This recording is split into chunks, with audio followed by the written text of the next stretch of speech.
You're watching The American on ESPN. The Houston Classic concludes this afternoon. We have a great one on tap. Number 12, Washington, visiting the Houston Cougars from Cougar Softball Stadium. Good afternoon. I'm Matt Peterson with the former All-American Tori Vidalis. These teams met on Friday. They meet again this afternoon. They do, and Washington able to get on top. We saw a pitcher that's not the ace for U of H, and we see a trend here in the circle starting today is Taylor Edwards, going to be working the curve east to west, backdoor and normal curve, and even has a little bit of a changeup, going to be able to throw off these Husky hitters. She has earned this opportunity. First college start came last weekend. She threw well yesterday. She'll face Bailey Klingler to start the top of the first. First pitch is a called strike. Klingler, the reigning Pac-12 Player of the Year, off to a great start this season. 2 homers, hitting .414 with 13 runs batted in.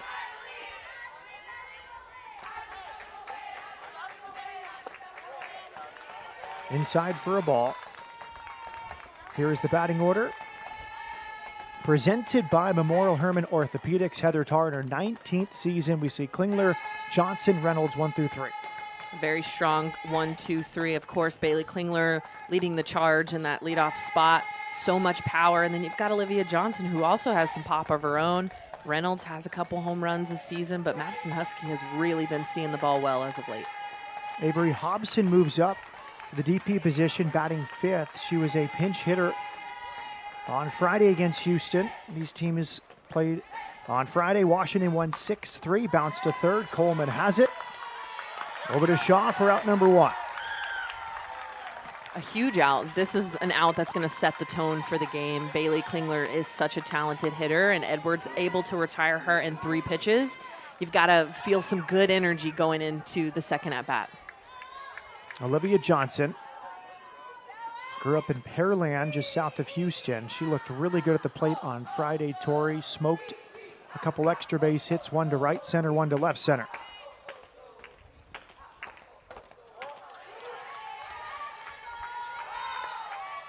Up high for a ball.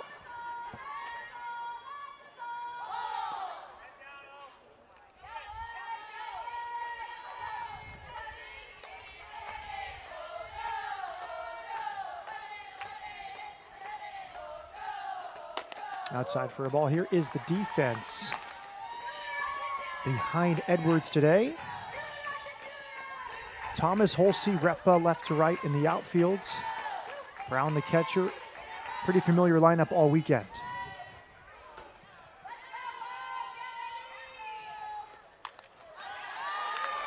And I think something that we have seen is that consistency on defense for U of H, getting better and better each game. But the big piece for me is Repa really solidifying her spot in right field. Was a little bit back and forth. Coach Vesley said, that spot was up for grabs. Repa making an incredible catch against the Huskies on Friday. Really showed up with the bat yesterday. High in the air, deep to left. Thomas hoping for a play. It's into the Washington bullpen.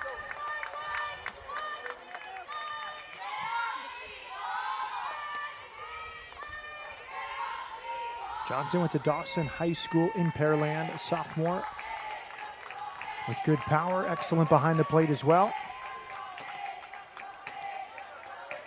You can already see the life from the Washington dugout. such a staple, just a very rowdy Washington dugout, always bring the energy. They've always got the cheers going. A lot of passion. We mentioned it on defense. They're just very passionate, and they love to play the game. They love to be here with their teammates. Line to first. Nice scoop from Brittany Shaw. She steps on the bag for out number 2. We'll call it the hot corner for nothing. Brittany Shaw getting her glove down very fast. That was a rocket off Olivia Johnson's barrel. Pitch on the inner half, takes it the other way, gets inside out. I think Shaw was a little surprised it got to her that fast as well. Here's Sammy Reynolds. She batted 5th against Houston on Friday. She bats 3rd here today. Shows bunt, takes the ball.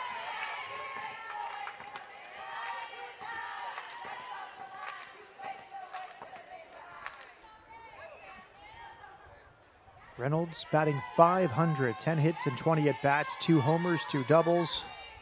On-base percentage at .615. Foul back. Big swing. And looking at Reynolds, if you've never seen Washington play, you're not going to expect Reynolds to be in that 3-hole, right? You expect a traditional power hitter, but Reynolds, hitting from the left side, is a smaller frame, somebody who has a lot of speed. But don't get it twisted. She's got some pop in her bat. She can take one over the fence. To the right side. Cantu over to first, and the side is retired. A good start. Taylor Edwards retires Washington in order. After 1/2 inning, Huskies nothing. Cougars coming up. A decade of power performance.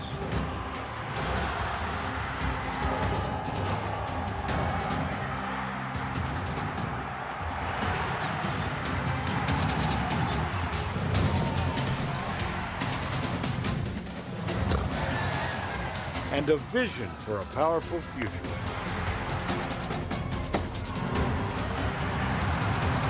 This is the American Athletic Conference. What happens if you ever need to miss work for a long period of time? Why would I miss work? I don't know. You sprain your ankle, throw out your back, Get hit by a school bus.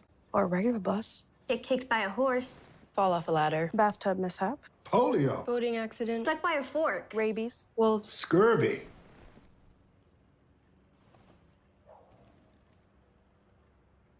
Talk to us about disability income insurance today. Feel comfortable about tomorrow. Mass Mutual.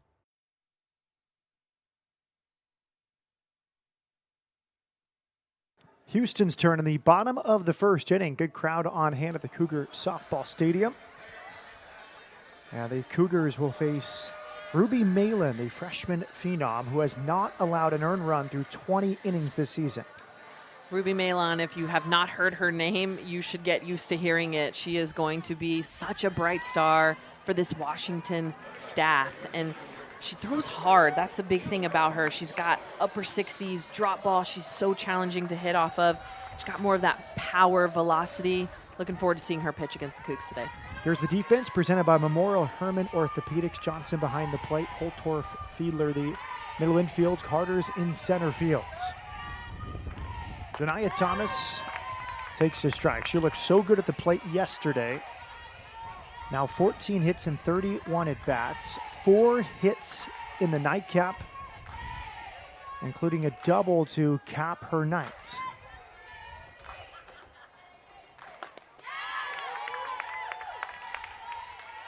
Malin wasting no time attacking the zone. Thomas, you see her in that leadoff spot. A little bit of a switch up. We saw Coleman in that one spot against the Huskies on Friday. Everything else in the lineup about the same. We talked about Coach Vesley saying she wants to reward the players that are doing well, that are taking advantage of the opportunities they're given. And that's why we've seen such a consistent lineup, especially at the bottom half of the lineup. That bottom half has really been coming through for U of H this weekend. Tap to third.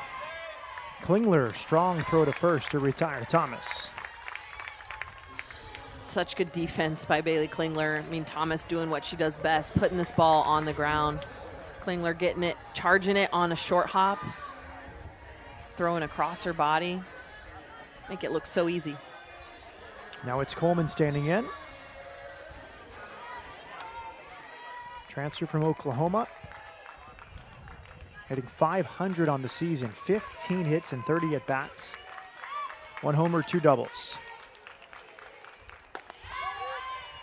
Over the outside for a strike. Give us your scouting report for Ruby Malin, the freshman ace for Washington. I mean, Malin throws hard. She's going to throw upper 60s. I mentioned that drop ball. Probably going to see a lot of ground balls today, especially if these U of H hitters can't make an adjustment early.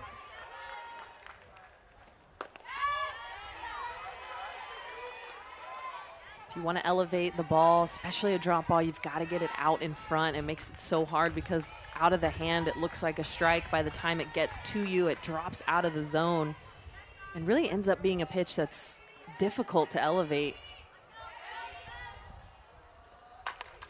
Right back to Malin. Over to Espinosa for the second out. It's a perfect example of what I was just talking about, the drop ball out of her hand. It looks like it's going to be a really great pitch, and right as it gets to the barrel, it uses that spin and that gravity to just fall off the table, and Taria Coleman just gets the top of it. You see a little hopper over to Malin. She has to almost freeze a little bit because it was slower than she thought.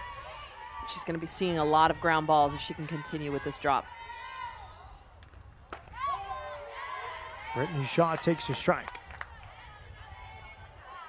Malin, the Nebraska Gatorade Player of the Year last season at Scott Catholic High School in Omaha. Max Prep's Player of the Year among her accolades.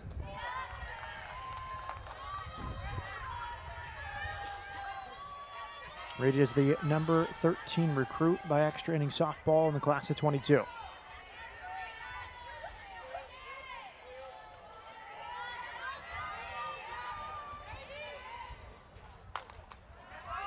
Foul ball. That one off the leg of Brittany Shaw, and right there, that's a win. I'm checking that off in my head as a pitcher, knowing that I can get in her kitchen. I'm going to throw it a little bit tighter, see if I can get her to fish and hit the ball into herself again, because then she's going to start getting a little bit fearful of swinging at that inside pitch. So go back out if it even takes that many pitches, but bust her in again. You know that she couldn't get around on it.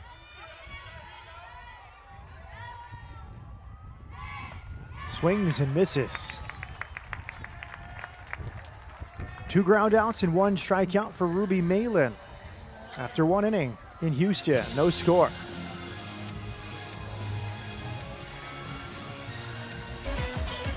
Yes, that's what I'm talking about.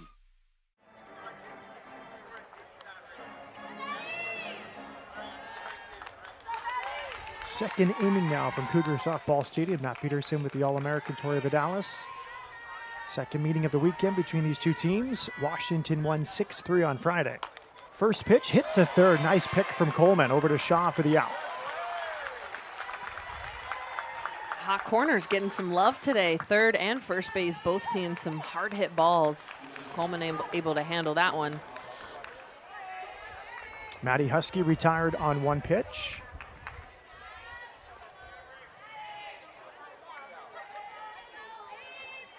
Makes it look so easy, so agile, moves so well to her left.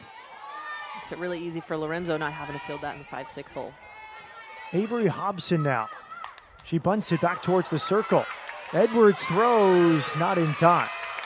First pitch, bunt single for Avery Hobson. Such a finesse bunt, and I always applaud the slappers that can do this so well because you have to create such a cushion on the ball. Watch how Avery Hobson almost softens that blow on the barrel, and it doesn't get to Taylor Edwards fast enough to make a play on it. Again, using your legs. Put the ball on the ground and make the defense work. Good speed at first. Kinsey Fiedler stands in. They throw to second, into center field. Holsey back to second, and a free base for Washington as Katie Ray Brown thought she was running. She stopped, and then the throw went to center, and she took second. Yeah, just an unfortunate miscue there. I think as a catcher, you're listening so much for your dugout and hearing them say runner, So as soon as you hear that, you almost have to flip it on and just throw it and hope somebody's there. Of course, Hobson taking advantage of that base. Hulsey was in the right spot for backup, but still, she's got the speed. Fiedler takes the ball. Hobson out at second. Earning her third start of the season. She's off to a great start now. 5 for 8 with that bunt single. She was a pinch hitter against Houston on Friday and had a base hit to lefts. Edwards comes home. There's that changeup. And impressive in a 2-0 count. Shows me she has a lot of command. Is feeling confident with that pitch.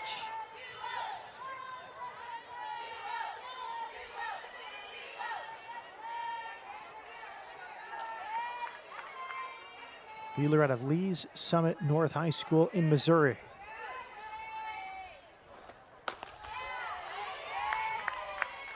Three and one. Fiedler has started every game of the season, hitting .280. A few homers, a few doubles, plus 6 walks.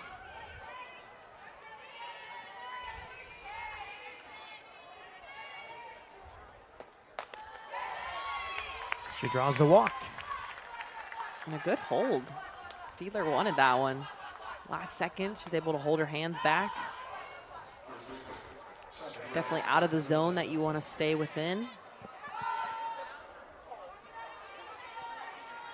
Now Silent Rain Espinosa. 2 on, 1 out for the Alpine, California native.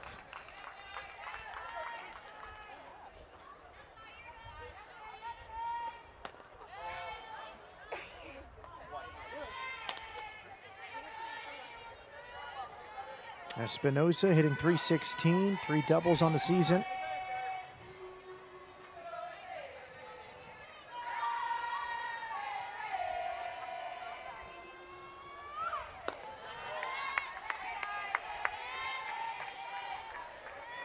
Espinosa had a good day against Houston on Friday, 3 for 4 with a double.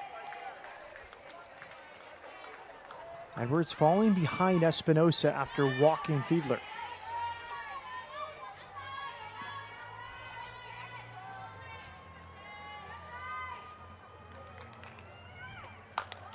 Right back to Edwards. She knocks it down, spins, throws to first. Shaw can't handle it.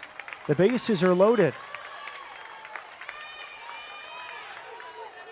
Comebacker right to Edwards. Isn't able to glove this one, but Espinosa got this ball pretty well. Just the weird hop pops right out of the glove, and Edwards not able to gather herself and make a play at any base. You see she tries to gather it again, make a throw over to first. Shaw doing a good job at keeping that ball in front. I think that could have been an out, maybe if Shaw receives it cleanly.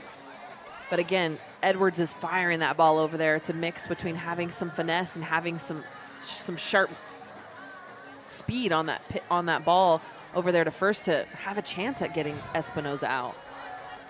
Coach Vesley out to the circle. 6-3 Washington beat Houston on Friday, but Houston had chances to win. They led 2-0. They led 3-2, but the big innings, crooked numbers for Washington, all included some kind of errors from Houston. Not necessarily an error in the scorebook, but slight hesitation, a mental mistake. Too many second chances for the Huskies on Friday. Yeah, and the Huskies are not a team that you can give those second chances to. They will take advantage of it. They've got power. They've got speed. They're smart. They think about the game. And they're going to take every single slight opportunity that you give them. And that's why we see them ranked 12th in the nation, especially so early on in the season. Riley Holtorf takes ball 1.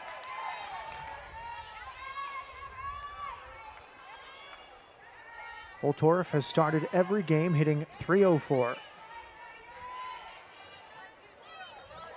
Husky shortstop ready from the right side with the bases loaded.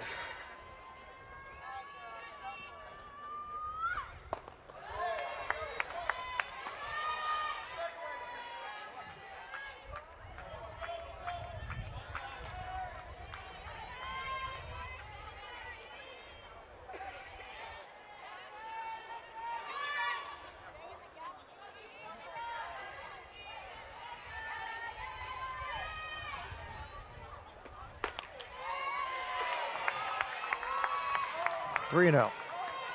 Quickly gets herself down in a hole, and looking at what the Huskies did against Houston on Friday, the bottom of the lineup was really the part of the lineup that was showing up. 7, 8, 9 had 3 runs, a double, a walk, a single. So back to back to back. What can she do with the bases loaded? 3-1. Edwards from De La Salle High School, Marrero, Louisiana, began her career at LSU. Limited opportunities, just 3 appearances all of last season, 7 total innings at LSU over 3 years. Holtorf draws the walk. Huskies strike first here in the second inning. Again, the free passes are something that you need to limit as a pitcher, especially, of course, nobody wants to walk a run in with the bases loaded.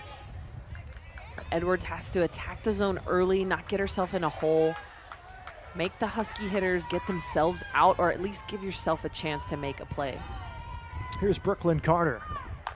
Slap towards short.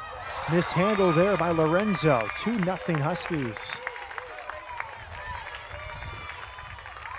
Game is speeding up for this Coug defense. You could tell things are just getting a little fast. This is not a ball that Lorenzo cannot handle, but Carter doing a great job of, again, putting it on the ground and using her legs. You blink and you miss her. She's already at first. And now the bases are loaded for Bailey Klingler. 2 errors in the space of 3 batters for the Houston defense.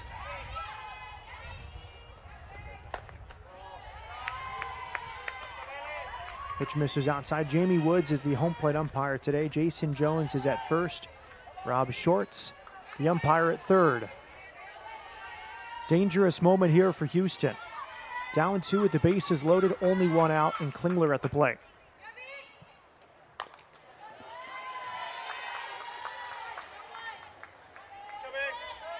You can tell Klingler wants to be the one in this situation. She's swinging really hard. She's very rotational. She had a hit on Friday against this U of H staff, but it was one of those that kind of could have gone either way. Could have been marked as an error, could have been marked as a hit. I see her stay on a pitch and drive it. Outside 2-1. She's got so much oppo power that sometimes it's easy to forget that you have so much power and you try to muscle it out on your own instead of staying nice and smooth, getting to the ball, through the ball.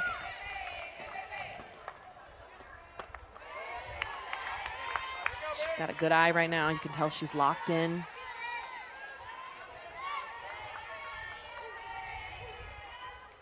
Two walks and 3 errors, allowing Washington to load the bases, and now a 3-1 count for Klingler.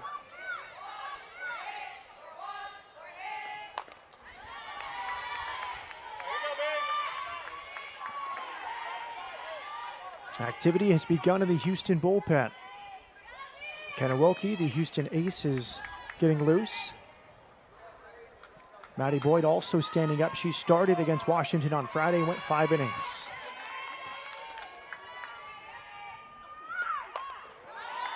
Klingler fouls it back.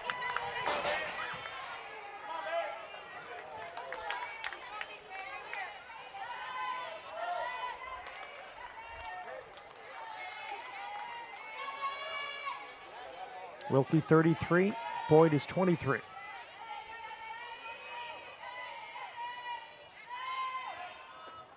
Line drive base hit to center field. Espinosa scores. Holtorf is held up. Strong throw from Holsey is on target. 3-0 Huskies after Klingler's RBI single. A hit in the clutch, what Klingler does best, takes a pitch up in the zone. Again, this is what I'm talking about, staying on the pitch and through the pitch. She does a great job of shooting it right where it was pitched, not trying to get too big, keeping it simple. And she's got an RBI for her team.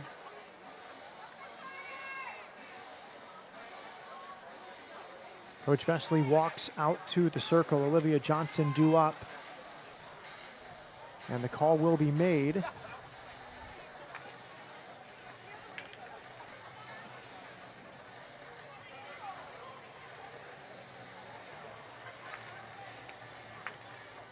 Edwards records 4 outs.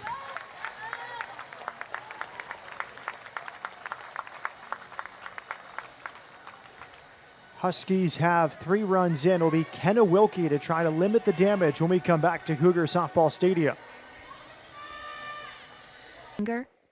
Try Febreze Small Spaces. Just press firmly and it continuously fights odors in the air and on soft surfaces for 45 days. Breathe happy, Febreze, la, la, la, la. Allergies don't have to be scary. Defeat allergy headaches fast with new Flonase Headache and Allergy Relief. 2 pills relieve allergy headache pain. And the congestion that causes it. Flonase Headache and Allergy Relief. All good.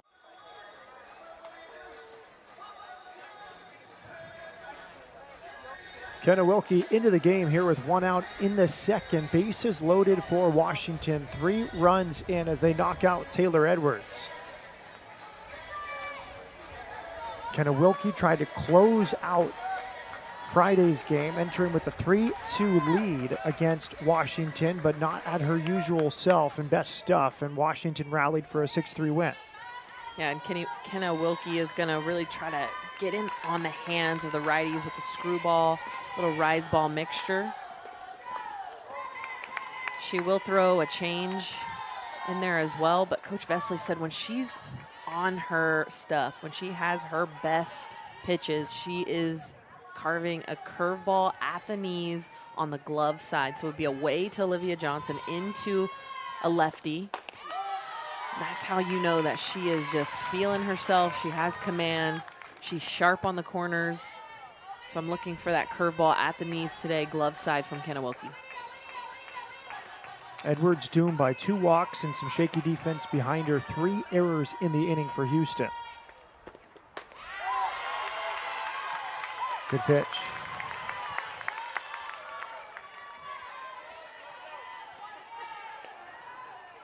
Wilkie threw a 3-hitter against Hofstra yesterday. 1 walk, 6 strikeouts as Houston won.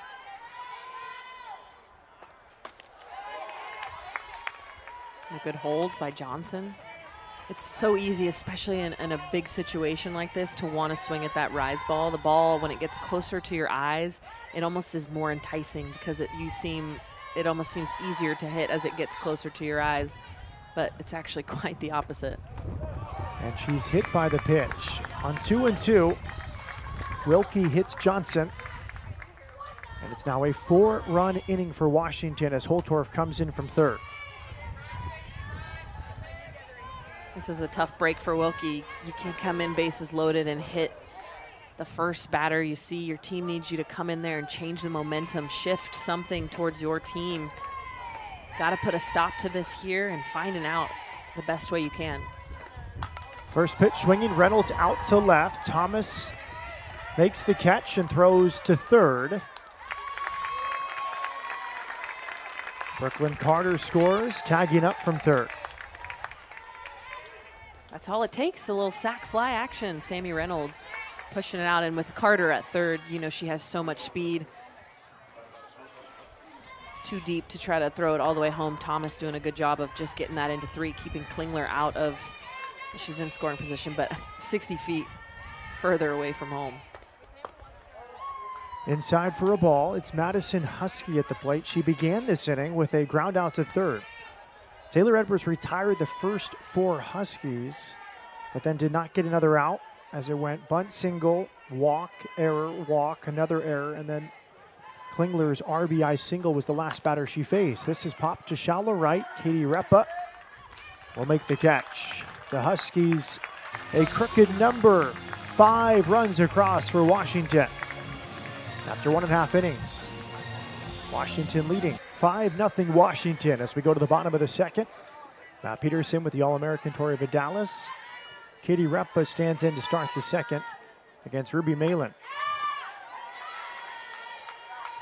Inside for ball 1, Malin a 1-2-3 first inning with 2 ground outs and 1 strikeouts.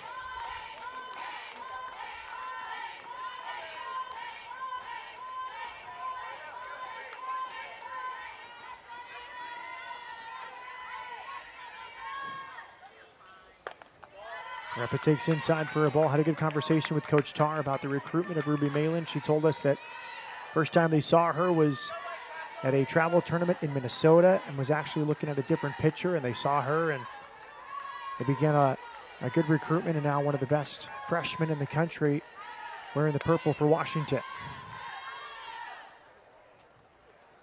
Yeah, funny enough, Malin was actually pitching behind Jordy Ball. I'm sure if you're a softball fan, you've heard that name and you know how she pitches in the circle. So we're looking for Jordy Ball, ended up finding Ruby.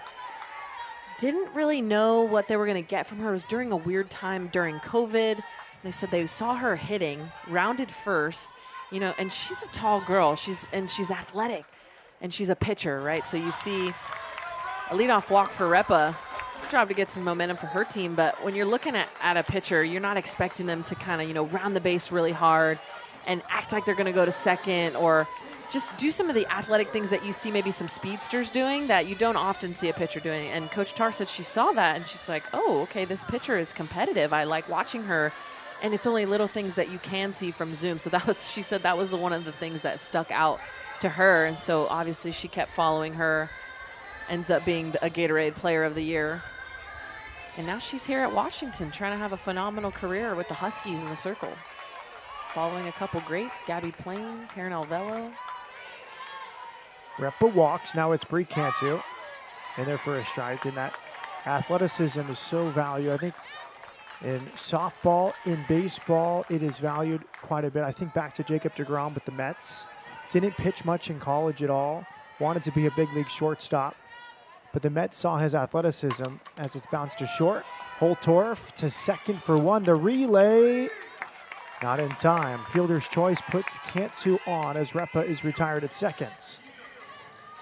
Holtorf in front of the base path making this play, throwing across her body and behind her. She charges this ball, has to come all the way across her body, still using that momentum. But Cantu able to leg it out, but they get the lead out. They erase that walk off the board. Still have Cantu at first. And Speedy Holsey up to bat. Holsey ready. Line foul.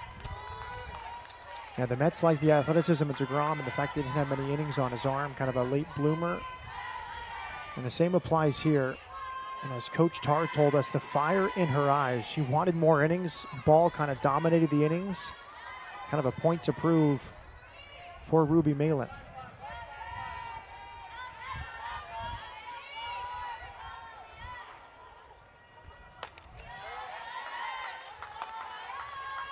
I think that was something that was so impressive in talking to Coach Tar this year, you know, talking about the staff. She said, we don't have a true ace, we have a staff, but every single person on this staff has that want the ball mentality in that big situation, in the pressure spots. They want the ball. Nobody is shying away from competition. Everybody wants to be in that circle doing their best. Coach Tar talked about the summer bridge program, the freshman class, and the summer bridge course. Able to throw to other athletes in the course, and Ruby Malin wanted to dominate. Of course, and that's where she saw really that fire be ignited and see that translate onto the field. Now she's carried that mentality with her. She's a go-getter.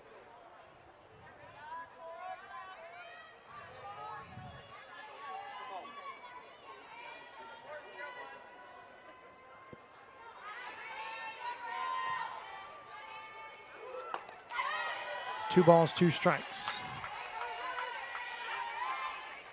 And even this season, she didn't start versus Duke, and it's tough. Early in the season, you're playing another top 25 team, and all the pitchers think they should start. Malin thought she should, and she didn't. And that's another want the ball mentality. If you're someone who has that competitive fire, you want the ball at all times, and you get mad when you don't have it.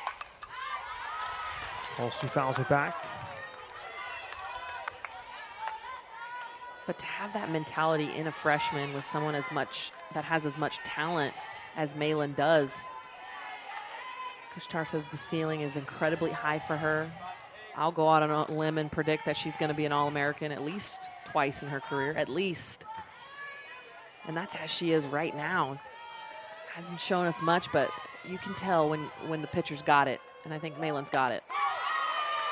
Strike 3 over the outside. Holsey is caught looking. Good at bat by Holsey, just fighting to let those balls go, really swing at a pitch she wants, but Malin gets her frozen on the inner half, isn't able to pull that trigger.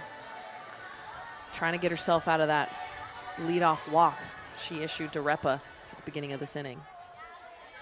Here's L.A. Matthews. Didn't play in the first matchup with Washington on Friday. She bats 7th today. Strike over the outside.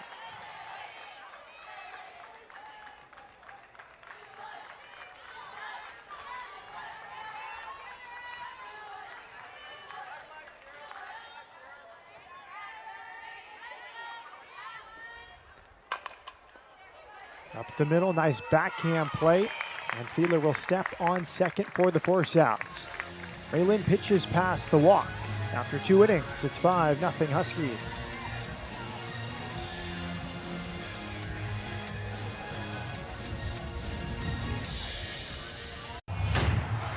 A decade of power performance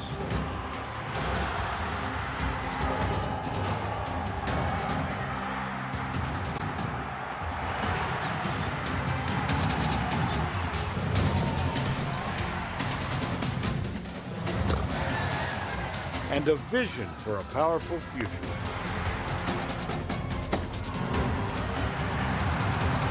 This is the American Athletic Conference. The Venture X card from Capital One gives you premium travel benefits, like 2 times miles on every purchase. The noise canceling. You're being too loud. Thank you. Good choice. My lucky number. Earn 5 times miles on flights. Enjoy your stay. Going up? And 10 times miles on hotels through Capital One Travel. Plus, get access to over 1,300 airport lounges. White wine, please. And maybe see the one and only Taylor Swift. Capital One, what's in your wallet?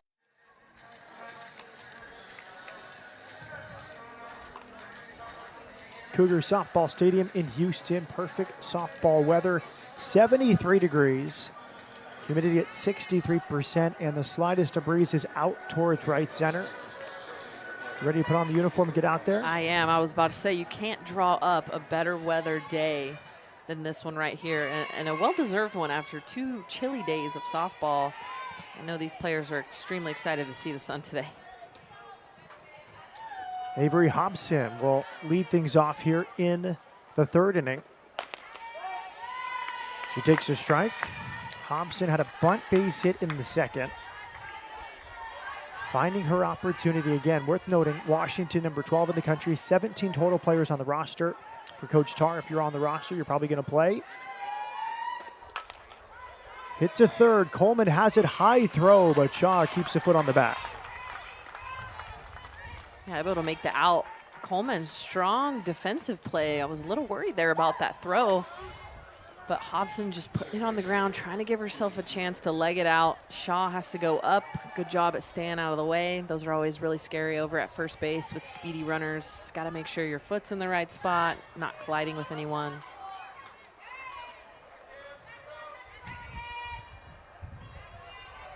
Kinsey Fiedler stands in. Takes the ball high.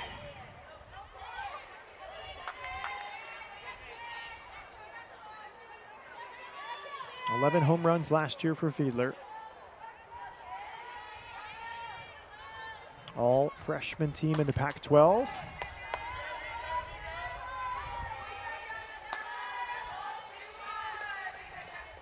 USA Softball U18 Junior National Team a couple years ago. And a 2-0 count here against Kenna Wilkie, who came out of the bullpen behind the starter Taylor Edwards. Popped up third base side. Coleman makes the catch. Sky high. I was waiting for it to come down, and I was watching Coleman to see her keep her feet moving. She's able to stay underneath it, but those are some of the hardest balls to catch when they go super high like that. A bright day, can almost lose track of that softball up in the air. Silent Rain Espinosa now. So we heard from Coach Vess after her performance on Friday out of the bullpen. Coach Vest told us she wanted Wilkie to compete more as a broadcaster, as a softball player. What do you watch for in the circle from a pitcher to look for those competitive attributes? I think for me, it's just a lot of command, right? How much command do they have? Can they place it exactly where they want to? Are they getting pitches for strikes? And oftentimes something to look at when you see if a pitcher's on or not is that changeup. If they have a good changeup, if it's on, they can throw it for a strike. If they can throw it for a strike at any count specifically. But with Wilkie, we talked about when she's at her best, she has the screw rise combo, she has the changeup on command, and she's also got a curveball at the knees, able to go glove side into a lefty, out to a righty, and not walking people. That's the big thing. If you can put a 0 up in that walk column, that's a big day. Shows me you're on and your defense is taking care of work behind you. Gets the strikeout of Espinosa to end the third. A 1. But to be able to mix those together, merge them, kind of show your parents who you're around every day and really who is shaping you. And as on the flip side, right, you get to show your team who raised you. Why are you the way you are? And her parents were there. Her aunt and uncle were there as well. They're here today. Her sister Courtney played for U of H, is here, is actually expecting. So got to see them before the game, just say hi, catch up. They said the dinner went great. They're loving that Bailey's back in town. Olivia Johnson from Houston as well, so it's a homecoming for her. Katie Ray Brown fouls off the first pitch. And it's nice just to mix it up. I mean, the team meals are fun. You go out to eat, but eating a home-cooked meal at someone's house, It something hits a little different. Oh, it hits very different, especially being on the road. These Huskies will be on the road for a while, really. They call themselves the road dogs in the beginning of the season because they don't open until the beginning of March at their home stadium. 0-2 on Brown, the home opener against Oregon March 10th. And think about it, that's not until Pac-12 play. So their entire preseason or pre-conference play is on the road. And that's difficult, especially when they're going right into finals. UW is on the quarter system, so things are a little different. They don't have a traditional summer and then 2 semesters. They do it a little different. I don't know all the ins and outs. I wasn't at a quarter school, but I do know that they are in finals coming up pretty soon, and then they'll be in finals again during World Series time. So talk about just the determination to be not only an athlete, but also a student. Katie Ray Brown chases a high one. She's down on strikes. 3 strikeouts for Ruby Malin. She's dealing, got 1 every inning so far. Just being a leader for her team. We talked about that rise ball. It's hard to catch up to a rise ball, upper 60s, that's got elite break the way Ruby Malin does. Now it's Brooke Lorenzo. By the way, Washington not done in Texas. They'll go over to McNeese, Lake Charles, Louisiana tomorrow for 1 more game before hitting the road for another tournament. Lorenzo takes ball 1. McNeese about a 2-hour drive. That's tomorrow morning.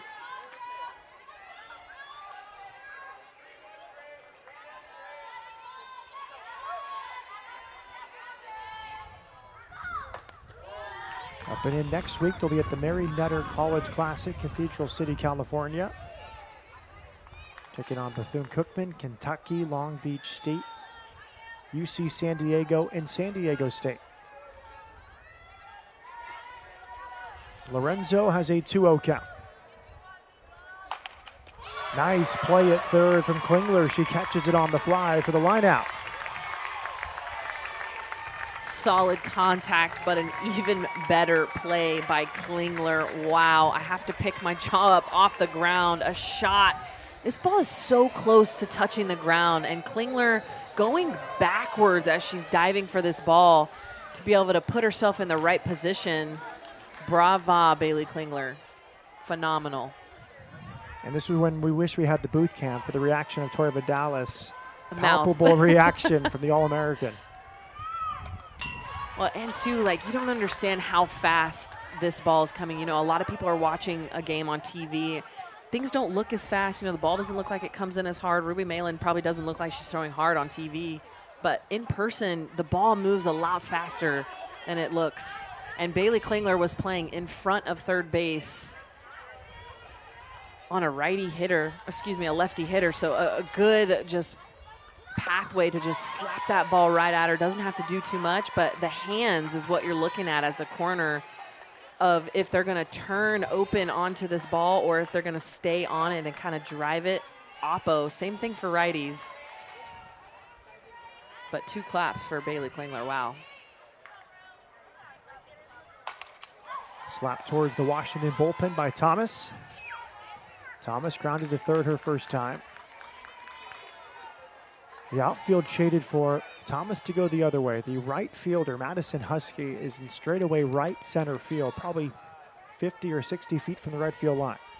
And as a hitter, you have to read that defense, understand where they're going to pitch you. They're probably not going to come inside, and if they do, it's to jam you up and get something soft.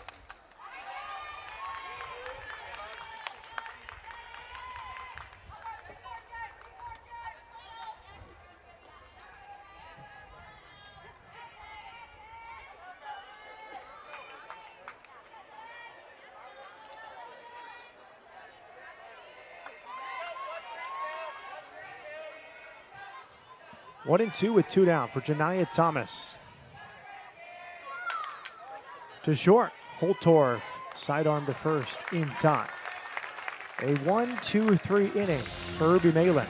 After 3, 5-0 Dogs.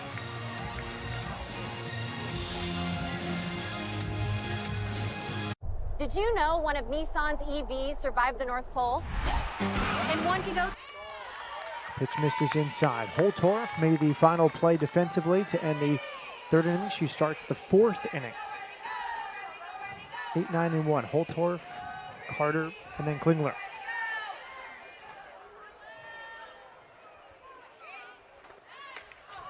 Wilkie's pitch is up high for a ball. Wilkie 1 2/3 innings, no hits, no walks, 1 strikeout in relief of Taylor Edwards, who started this game for Houston.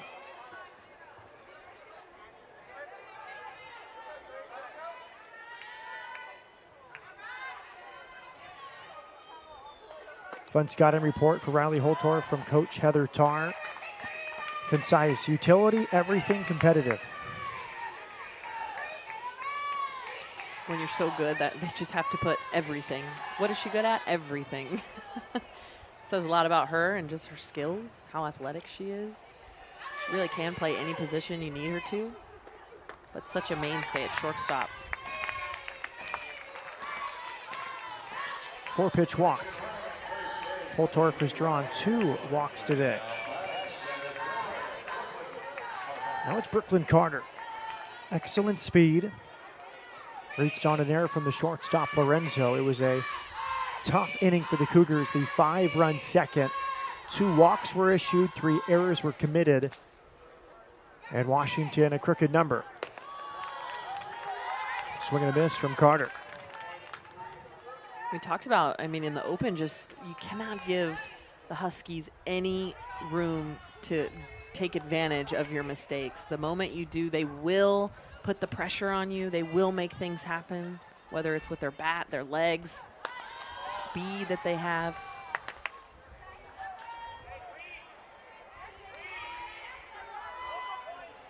Carter from Notre Dame High School, Inglewood, California. 9th in her class by extra inning softball.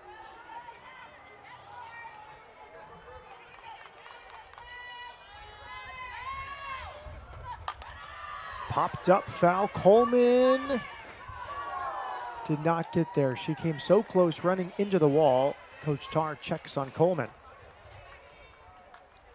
Yeah, she hit that wall pretty hard. That's a tough play. You want to go all out for it, but you have to have your awareness of your surroundings and a lot of communication from the catcher. They usually follow that ball over in foul territory and figure out if they have room to make that play. They usually hear them say room, room. If not, you'll hear it's out, it's out.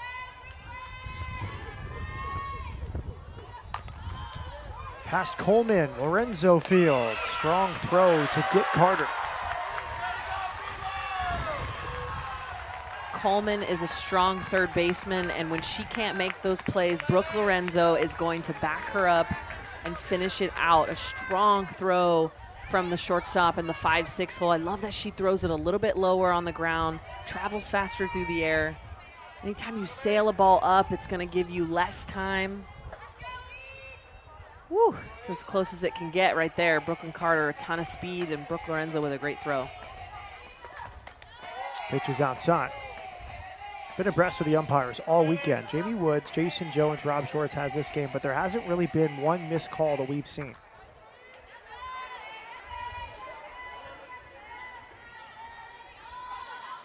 No long arguments from a coach. Strike zone looks pretty consistent in your opinion? I think so, yeah. They're pounding the zone, and that comes down to hitter discipline. I mean, if you're giving the umpires opportunity to ring you up, that's when you start to get in trouble. Speaking of the conversation, Klingler just asked the home plate umpire, Jamie Woods, about that pitch, and the umpire told us a story on Friday about one Washington batter asking about a pitch that was around the belt, and she asked, is that the top of the zone? He said yes, and then from that point on, the entire team knew where the zone stood. Yeah, you take information back, and I love seeing college players nowadays talk to the umpire because that's information that you can get in the box mid-AB. So you're asking, okay, you swing at a pitch in this count, say 1-2, there's a ball off the plate, you kind of foul it off, you look at the umpire, say, hey, Blue, was that a strike? If they tell you yes, you know that that's the furthest point that you can go. You say, oh, is that the edge of the strike zone? They say either yes or no, and you take that information, and now you can learn. Klingler pops it up right to Lorenzo. She's the second out.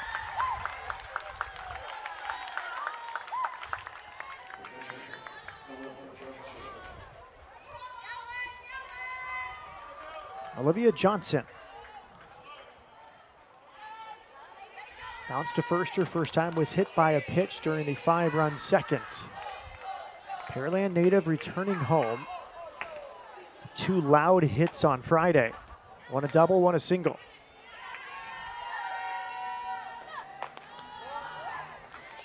See Wilkie really yanking that curveball across, trying to get it away from Johnson. Don't want to give her anything too sweet. Does have that oppo power.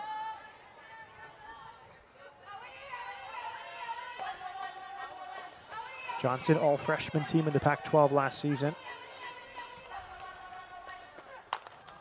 Popped up. Coleman makes the catch. Wilkie's been excellent since coming out of the ball. The Dizzy Bat race on this Sunday afternoon. You ever played that game, Matt? I've never been a part of that. It's probably a smart idea. 4 years in minor league baseball for me and never cajoled to take part. Mascot was the duties, but never a Dizzy Bat race. Have you ever taken part? I have. It's not fun. You fall.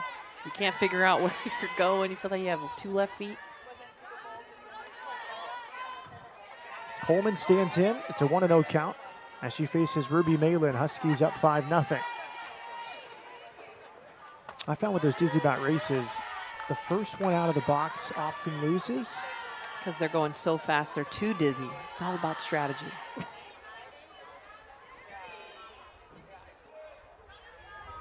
And I also think that I always assume the bigger person's going to lose because I think the older you get, the more dizzy you get. But sometimes they're just strong enough to power through it and win the race. Huskies winning this race up 5-0, a 5-run second. And it feels a lot like Friday, Tori, where the crooked innings was all Washington needed, capitalizing on some shaky Houston defense and making the most of opportunities. And you look at last inning, what Wilkie was able to do. I mean, a leadoff walk, but then is able to get a ground out and then 2 fly ball outs by Bailey Klingler and Olivia Johnson, 2 of their best hitters. Doing work in the circle, but you got to have some support from your defense. That big inning, really not much happened. Only 2 singles. The rest, walks, free passes, and errors. Coleman drills it to right. Nice play made by Husky. Madison Husky tracked it the entire way, takes away a hit from Coleman. So fast in the outfield and gets great read. I thought this was going to drop immediately off the bat, and Husky able to cover a lot of ground. And a little bit of a sliding play to her left. She gets such a good beat on it, stays with it. Just pumping her arms to get over there, and a nice little knee slide pop up for the catch. Here's Brittany Shaw. She struck out against Malin her first time.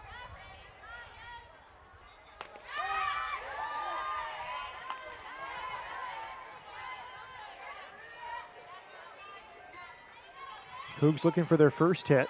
Malin's walked one. She struck out 3.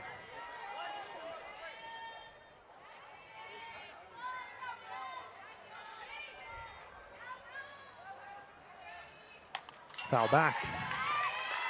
A lot of these hitters just seem like they're getting jammed for U of H, and Malin throws in the upper 60s, so you got to know that that ball's coming in fast. And with the amount of time that you have on the on-deck circle, you should step into that box being completely on time.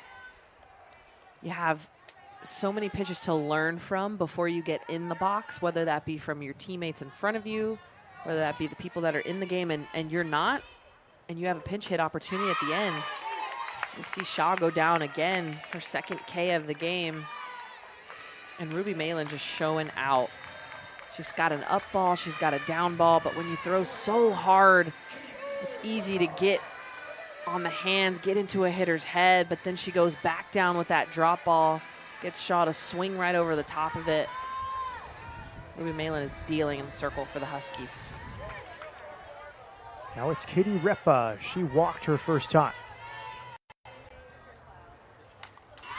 Foul back. And Repa, exactly what I was talking about, stepping into the box, being on time, just missing that. Anytime you see a ball that goes straight back, it means you're on time. You just slightly missed it, maybe by a couple of millimeters at the most.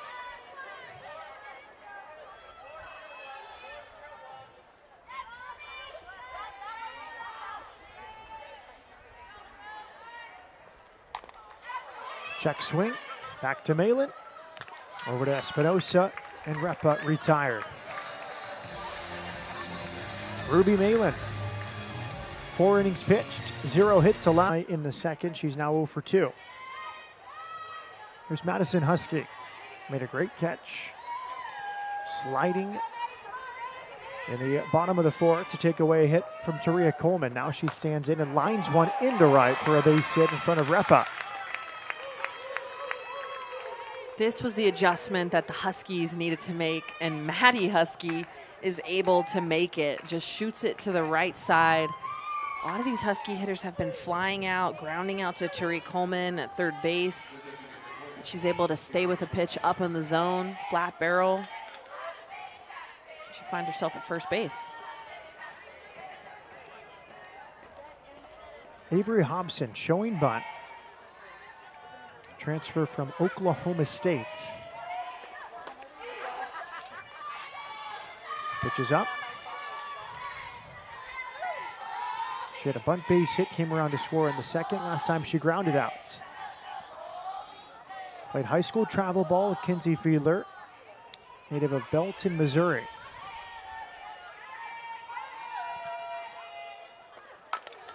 Into center, right at Holsey for the second out.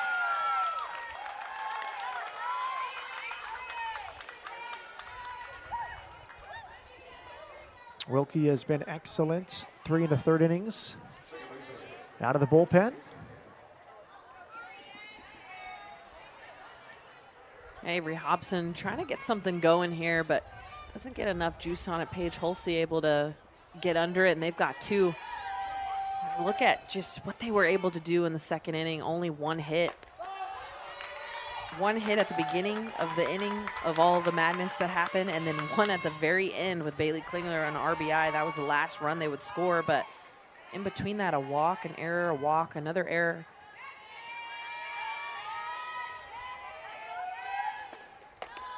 Makes me think about how each inning is just 1 play away from being completely different. You go into that inning, got that first out with Maddie Husky, and then didn't get another out for quite a while, almost 6 hitters. So now looking at this, Maddie Husky getting on with 1 out. It's almost the same situation, but Wilkie able to come in and retire Hobson. stop them from really getting too much momentum going. Fair ball backhanded by Coleman. Fiedler is aboard. Infield hit for Kinsey Fiedler.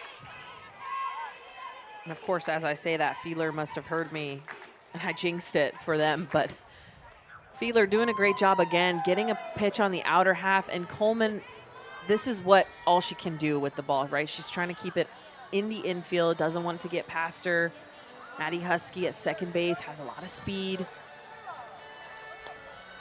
course, you want to make that play, but the next best thing is just keeping it in the infield.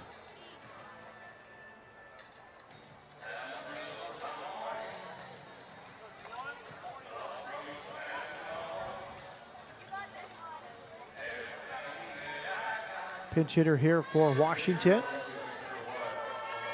Alana Johnson, the Summit, Mississippi native out of Park Lane Academy. She started against Houston on Friday. She's a pinch hitter today.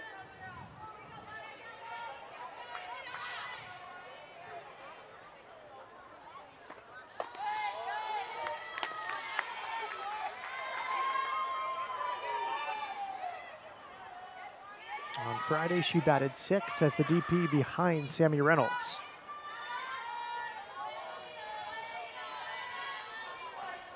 Two on with 2 out for Washington.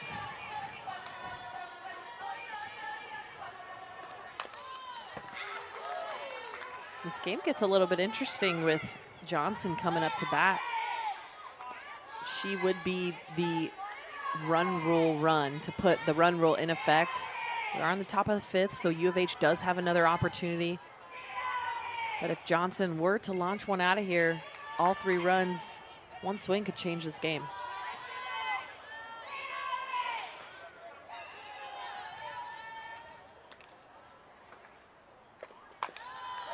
One and 2. Johnson, a freshman, ranked 21st in her class by extra inning softball.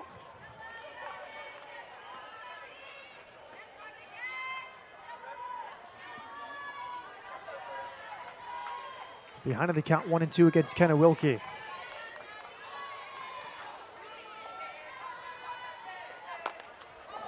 Pulled into the Washington bullpen, which is empty.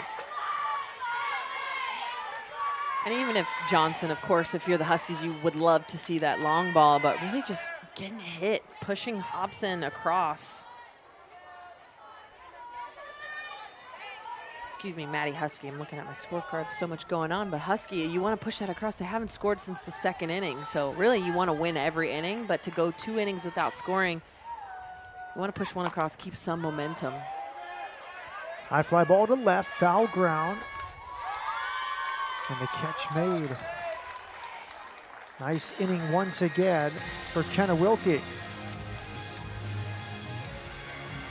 3 2/3 score. Creating that tunneling makes it look different coming in, and it looks almost like the same pitch halfway home, and then when it gets halfway, it starts creating that break, and as a hitter, you have to make that decision so fast.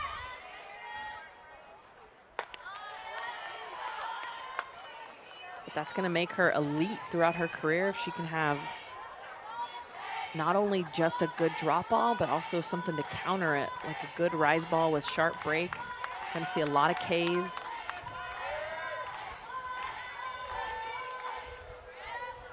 One and 2 to Cantu.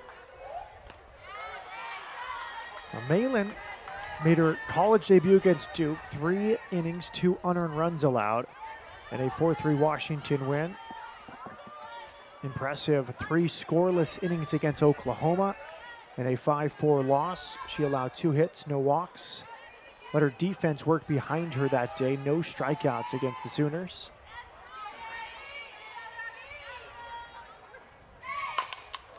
To the right side, Fiedler over to Espinosa for the first out. And that's something that you don't really talk about much, is just the freshman pitchers that come in and expect like to be this great pitcher that they just have to mow everyone down and strike everyone out and throw really hard, when in actuality, I take a pitcher that wants to go out there, make competitive pitches, and just give us an out, right, with a defense. Let your defense work behind you. Know that you don't have to strike everyone out. Pitch to contact. Let the defense behind you take care of the rest.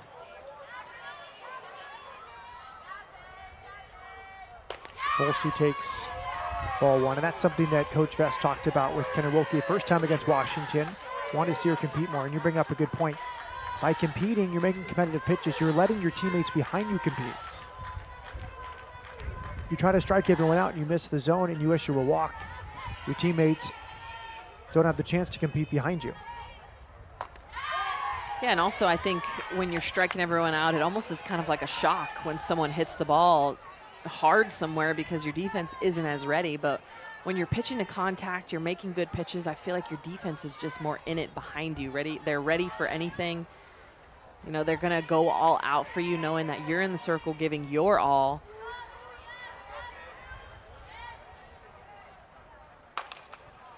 To third, Klingler across to Espinosa. Holsey's retired.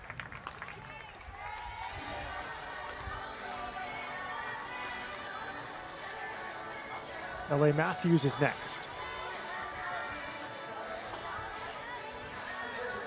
And you called it before the game. You said expect a lot of ground balls today off the bat of Houston hitters against Malin.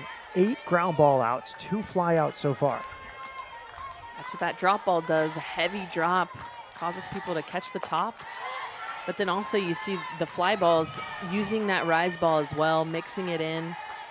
Eventually, she'll start to become so good at both that you'll see more of an even mix between that ground ball and that rise ball as she goes throughout her career. More teams scout her, know what she has. And that usually happens with freshman pitchers that are really good. You see them just dominate their freshman year, and then their sophomore year when they come back, how do you create a new je ne sais quoi about yourself, right? How do you add to your arsenal and create something different? Because pitchers, if you stay the same throughout your career, hitters are going to know exactly what you're throwing. They're going to know exactly how you're pitching them. So if you can bring something different, just a little bit different, doesn't have to be a whole new pitch, doesn't have to be, anything crazy, maybe just developing a changeup more or developing a rise ball if you're mostly a down ball pitcher. So just thinking of a way to counteract what teams know about you. How can you make yourself a better pitcher, more command? Matthews fouls it off. 2 balls, 2 strikes.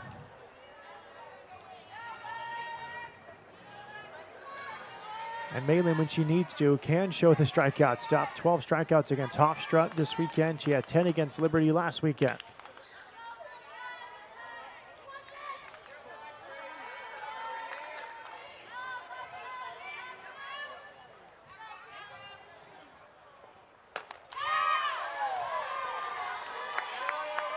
Beautiful screwball on the outside half to L.A. Matthews. It's a tough one to take with 2 strikes.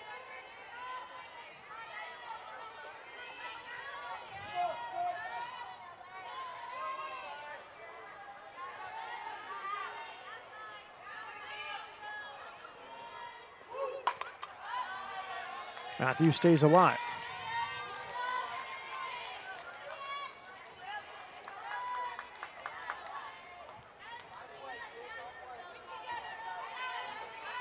Malin played club ball with Nebraska Golds. Her dad Wayne played football at Nebraska and at Wyoming.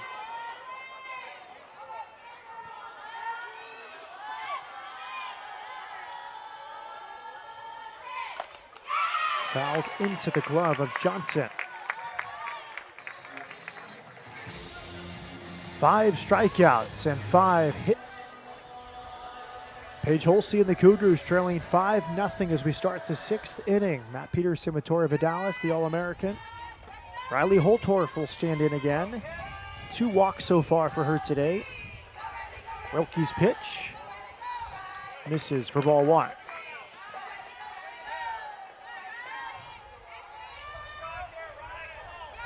Kenna Wilkie 3 2/3 innings behind Taylor Edwards. What has made Wilkie so effective today? Well, I think she's done a great job at mixing a little bit more today and more sharp, I think. But the big thing for me was just that 2nd inning. Into left. Thomas makes the catch for out number 1. The 2nd inning really showed, how you can get into trouble very easily. But Wilkie coming back strong, 3, 4, 5. Didn't allow a hit in the third or the fourth. 2 hits in the fifth, but no damage put up on the board. So really just the resiliency coming back from a 5-run deficit, staying in the game. It's so easy to kind of get down on yourself and feel almost sorry for yourself that you're not getting the job done, but she's staying in it. She's staying competitive. It's all you can ask for from your pitcher. Stay in it, and the hitters will give you a chance. Strike one to Brooklyn Carter. Carter's 0 for 2.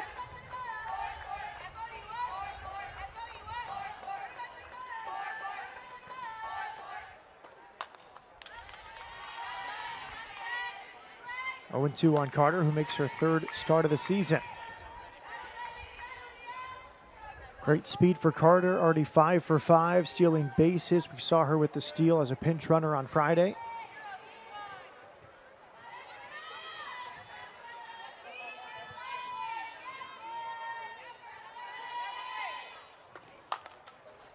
Into left, tough play. Thomas makes the play.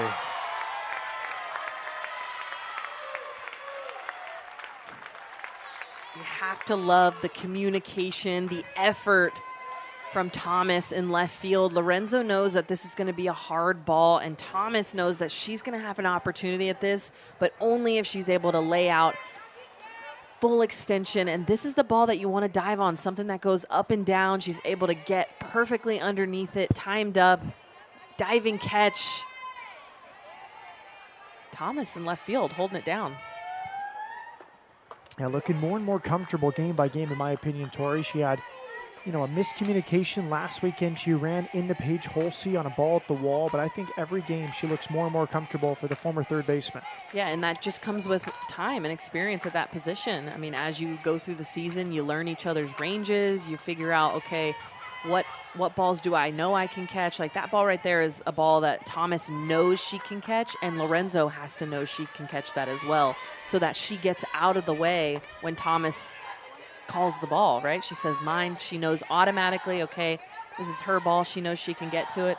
If not, when a shortstop is weary about whether or not their left fielder is going to catch it, could keep going, and you see another communication error as well, and could see a collision. But textbook, perfect, exactly what you want to do as a defense. Klingler takes ball 1. Haley Klingler, the Houstonian, is 1 for 3 today. An RBI single back up the middle in the second. That was the last batter faced by Taylor Edwards, Houston's starting pitcher.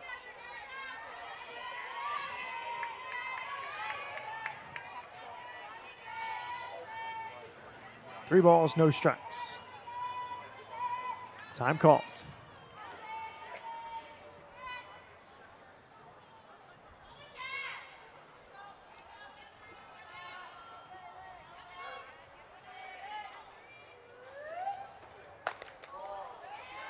Klingler draws the walk.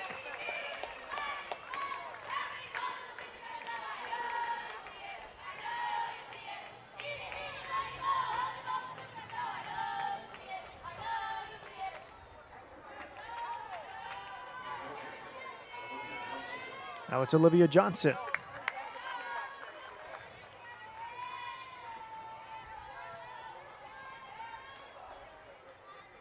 Johnson 0 for 2 was hit by a pitch in the second. Was the first batter that Wilkie faced out of the bullpen.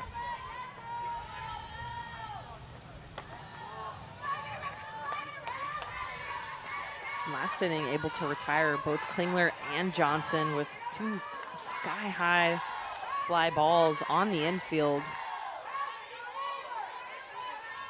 Klingler able to learn from her AB, not chasing anything out of the zone. Can Johnson make something happen?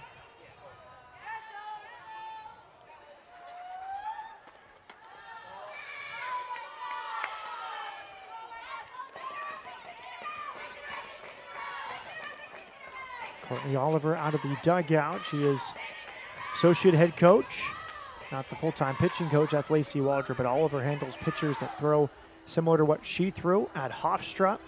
Kenna Wilkie falls in that category, so she's out to the circle for this visit.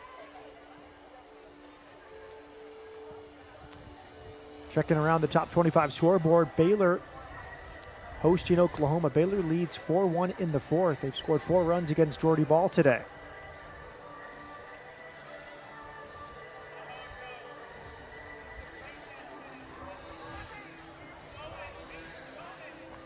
I feel like with Oklahoma, you don't know until it's over. They always take advantage of opportunities, and that's why you see a lot of these teams that are in the top 25 are in the top 25 because they take advantage of mistakes. So if you can hold off an Oklahoma team until the last out, then you get all the flowers. Then you deserve it. UCLA number 2 held off Louisiana 4-3 in Clearwater today.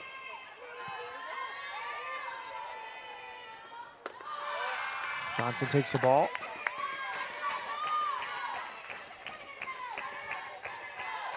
One of Houston's American Conference rivals, South Florida, fell to number 11 Virginia Tech 4-1, also in Clearwater.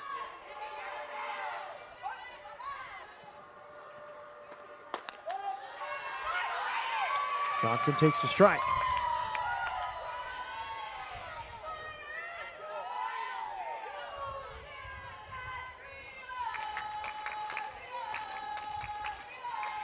Florida State leading Louisiana 5-2 in the sixth in Clearwater.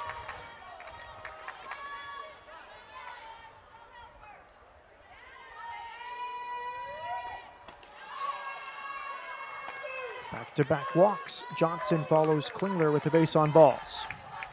Yeah, and these pitches just missing, especially that one curveball on the outside corner. And now we're going to get another mound visit from this time the head coach, Kristen Vesley. 7th year in charge for Coach Vesley.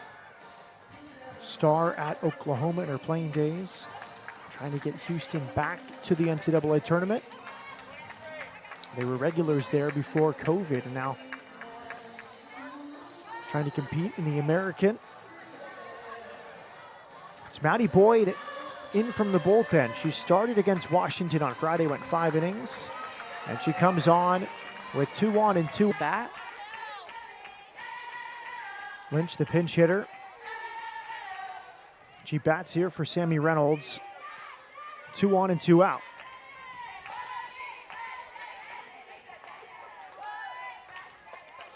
Upstairs, Lynch was the starting pitcher in Friday's contest.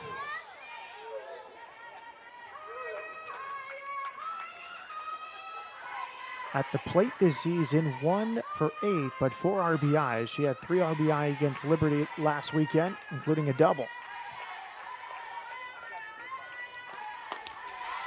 And a big cut from Kelly Lynch. I'd love to see Maddie Boyd getting in here and just attacking the hitters. It's so easy to come in and kind of, pinch around the zone, not quite go right at them, but she looks fearless right now in the circle, pounding the strike zone. Popped up. Lorenzo calls off Coleman and makes the catch. Boyd does her job out of the bullpen, stranding 2. To the bottom of the 6th, hitter for Coach Vesley, it's Amanda Carden, the Dayton, Texas native, ready from the left side. Carden was the opening day right fielder, 1 for 9 with 2 runs scored and an RBI. Getting a chance to pinch hit here for Katie Ray Brown, the starting catcher.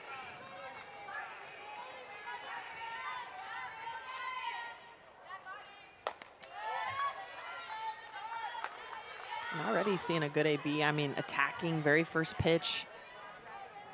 Malin has been coming in the zone, a strong first pitch strike.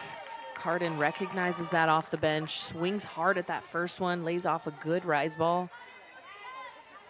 It's about being prepared as a pitch hitter coming in late in this game.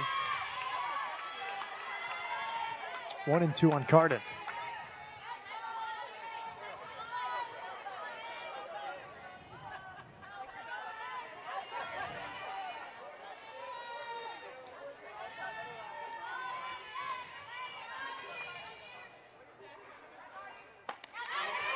They appeal. No swing, 2 and 2. Yeah, good hold by Carden. She wanted it. You could tell she did, but didn't let her barrel release off of her shoulder. It's hard to do, especially when you want to swing so bad at a pitch. See a lot of those accidental swings that happens when you can't hold up.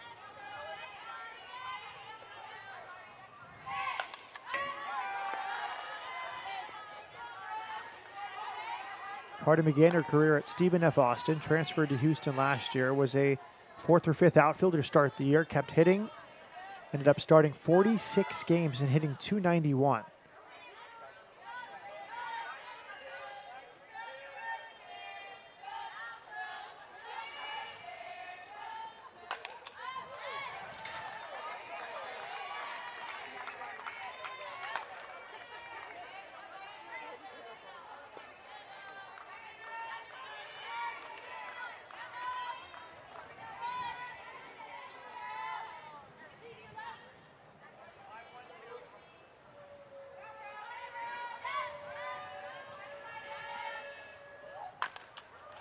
Carden stays alive. Love seeing Carden take this at bat deep into the count. Fouling off pitches, both directions, laying off pitches out of the zone. She can time one up. She's got a good chance at smoking something.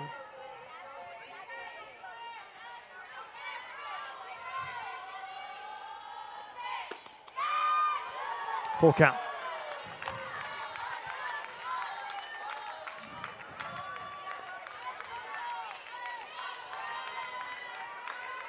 Malin is not allowed a hit. She's issued 1 walk. She has struck out 5.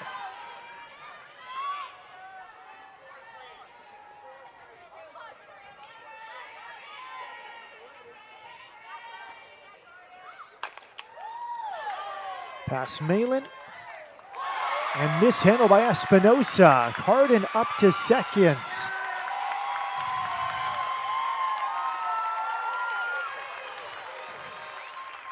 That is such a big deal. That's a huge at-bat from Carden.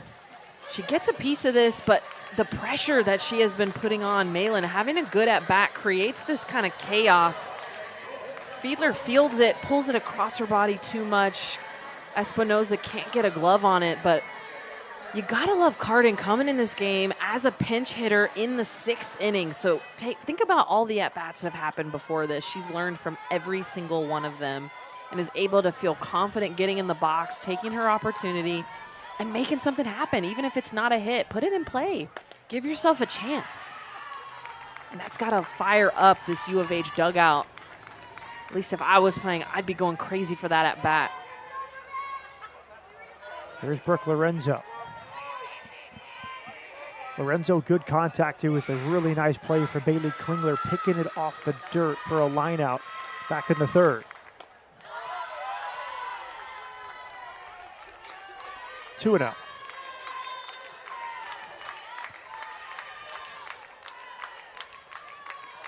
Coach Tarr out of the dugout, out to the circle to speak with Ruby Malin.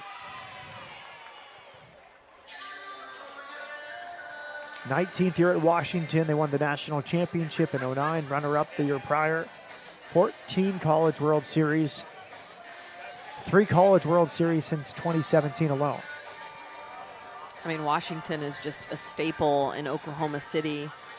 I remember actually, I think I was in 12 and under right after they won in 09, and I watched on TV Danielle Laurie lead them to victory in the circle, and, you know, purple confetti all over the ground. I got an opportunity to play on the same field, and I was collecting that confetti, you know, wanting to be in that position. Women's College World Series, championship, being able to hoist the trophy, and that's what all these girls are after. National championship is the dream. Lorenzo lines to 3rd. Klingler makes another catch. A mirror image. This one just a few feet higher off the ground, and Coach Vesely clapping and nodding back to Lorenzo for that contact. That is unfortunate for Lorenzo. She makes such great contact on this. Again, almost the same pitch. And Bailey Klingler again making such a great play. The hot corner is able to glove it. But Lorenzo, man, 2 claps. That is 2 great at-bats off of a very, very good Ruby Malin. Now Janiyah Thomas.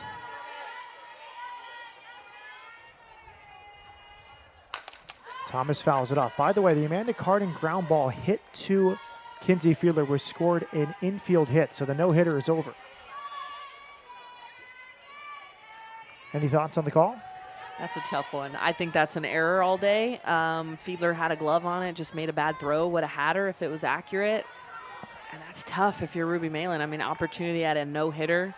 You've done your job so far.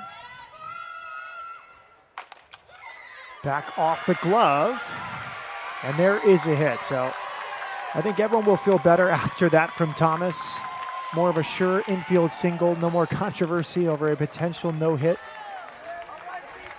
decided by a hit or an error. Yeah, I would agree. This makes it a lot better, but Coleman just putting it on the ground. Ruby Malin has a lot of height to her, but isn't able to get a glove on this one, having to jump a little bit. And I attribute this inning all to Carden. Comes out strong off the bench, takes advantage of her opportunity, gets something going. It's a little bit easier, and you feel a little bit looser when you see your teammates on the base pass already, knowing if they can get on, I can get on. That's why we see that hitting is so contagious.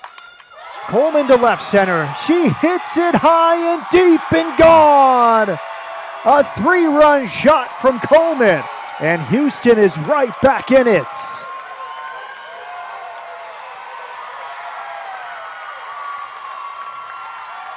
Taria Coleman laces this ball out into left center.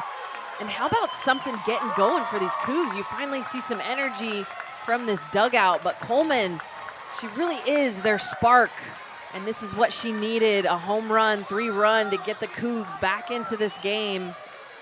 But really for me, that this inning has been all about Amanda Carden, what she was able to start.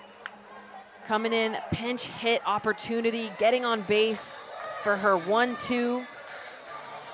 Carden coming in, Lorenzo with the hardline drive. Thomas and Coleman both making it happen. It's a little late in the game for them to get something going. Of course, would have liked to see that earlier, but the Cougs have got some life in them. Lily Myers will pinch hit here with one down in the 6th. And it's interesting how softball can go. 2 innings ago, we're talking about a potential Mercy Rule 8-run win for Washington. They had 2 on against Wilkie in the 5th. They did not cash in, and now Houston's within 2 runs as Myers, the pinch hitter, takes a strike. Yeah, and that truly shows you how fast things can change. All it takes is one at-bat to shift that momentum, and that's exactly what Amanda Carden did. I can't say enough good things about her and about that AB. That's a huge at-bat to be able to get on, and I know that there was an error involved, throwing error from Fiedler, but just someone getting on base other than a walk, putting it in play, making the defense work, putting some pressure on them. And then Lorenzo coming up with a hard line drive. I know she's upset about that. You know, she's clapping her hands, shaking her head, but that's a win. A hard barreled up ball. Klingler just makes a great play. And then Thomas and Coleman doing their thing in the 1-2 spot. Myers fouls it back. Sophomore from Keller, Texas, 0 for 8 on the season, 2 walks. And she keeps getting chances, so that tells me she's doing well in practice, and Coach Vest likes her at bats even though she's hitless.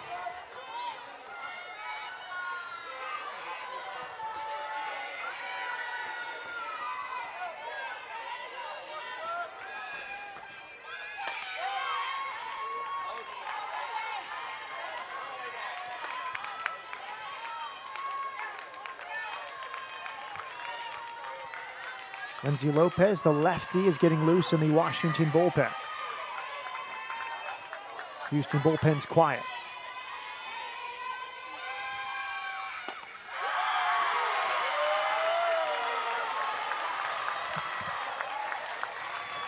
Myers draws the walk. And now Katie Repa comes to the plate as the possible tying run.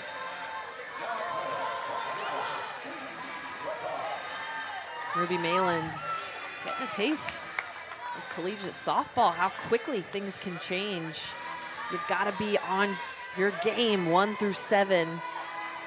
After a couple miscues, then a good play, then a base hit, maybe a play that she thinks she could have made, and then giving up a big home run. Can she come back and get out of this inning? It's going to test her mental toughness here, her competitiveness.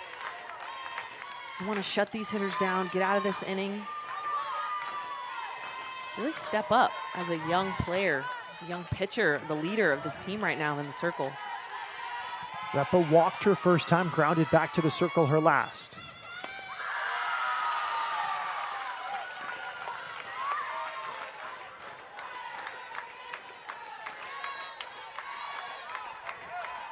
First 2 earned runs of the season charged to Ruby Malin come here in the 6th.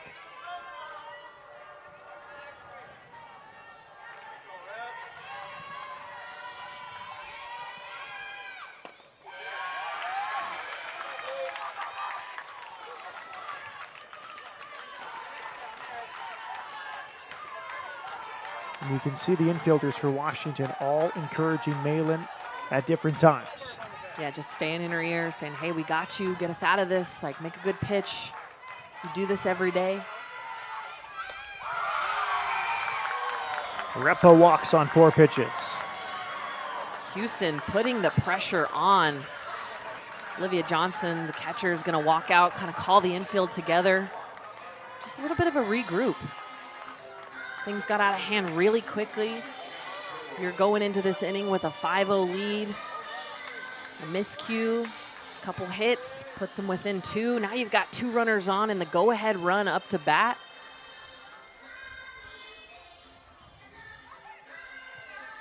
Lopez continues to get loose in the bullpen. One of 3 pitchers that face Houston on Friday. And here is Bree Cantu. She hit a home run against Washington on Friday. 2 homers this weekend for the transfer from Texas. 2 on, still only 1 out.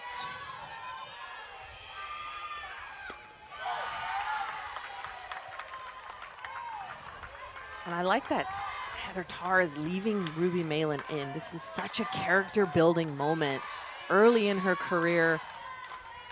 You're going to be in a lot of these situations throughout not only this year, but all 4 years. How do you show up and get out of it, help your team out? Can you do that? Can you show up, make a pitch?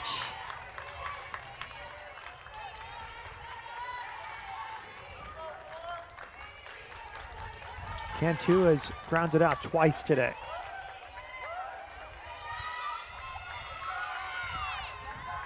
Houston was hitless through 5 innings. They've rallied here in the 6th. 3 runs in on the 3-run opposite field home run from Taria Coleman.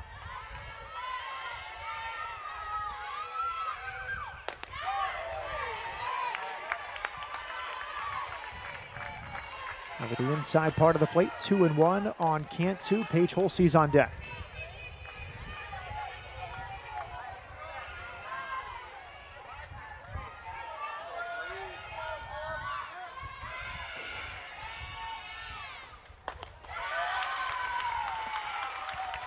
Three and 1. It's like the at-bat that Carden had almost breathed life into these Cougs hitters. I mean, you see them pumped up about her getting on and then just absolutely exploding with the home run from Coleman. Now every single hitter just looks more confident in the box. Cantu takes a strike again. It was the leadoff batter, Carden, pinch hitting for a 5th-year senior, an everyday player in Katie Ray Brown. She bounces it to the right side. Looked like a pretty routine play for Kinsey Fiedler. Off the mark with her throw. Catchable for Silent Rain Espinosa. She could not catch it cleanly, and that started this rally.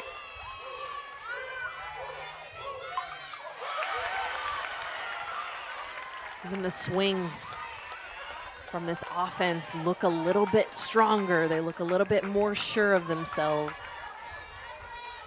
The momentum can shift so quickly in this game, and right now it's all U of H. Full count on Cantu. Myers at second, Repa's at first.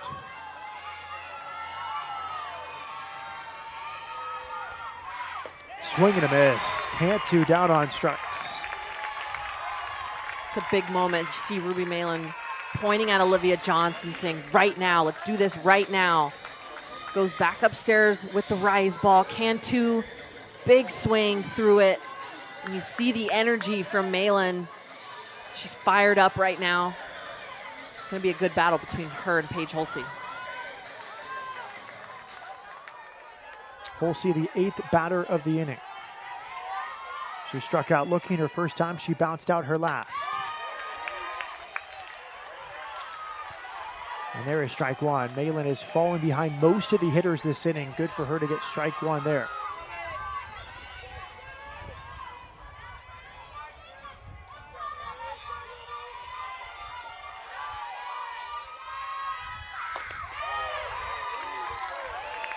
Called strike. Just takes one good thing to happen to kind of turn things around, and that strikeout really was it for Malin.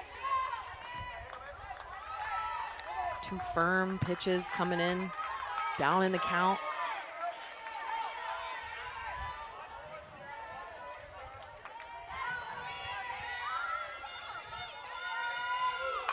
Line drive, caught at short. Holtorf watches it into the leather, and the Cougars strand two. Malin escapes the jam, but not before Taria Coleman launches a 3-run opposite field shot. After 6, Huskies. Something going for your team. Get some insurance run going into the 7th. Husky 1 for 4 after that line out. Now it's Avery Hobson.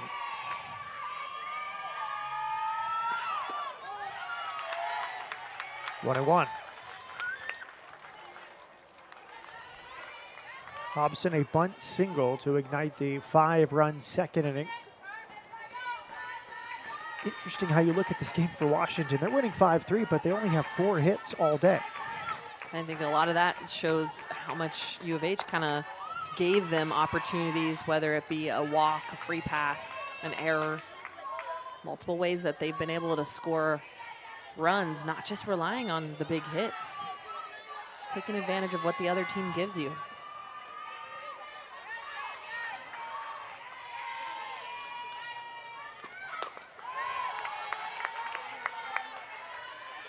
Hobson played her first 2 seasons at Oklahoma State. 96 total at-bats over the last 2 seasons.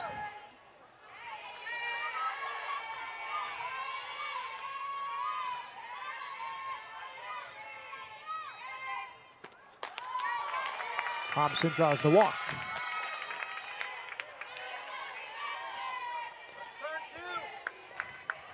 Showing some life, not going down without a fight. Want to make sure that they have a solid lead going into the bottom of the 7th, knowing that the Cougs are seeing Malin well.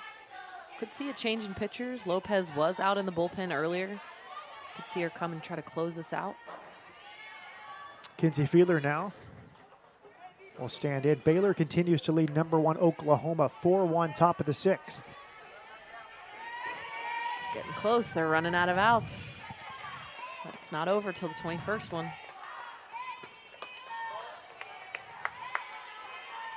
feel like everybody is probably collectively holding their breath around the country watching Oklahoma play Baylor.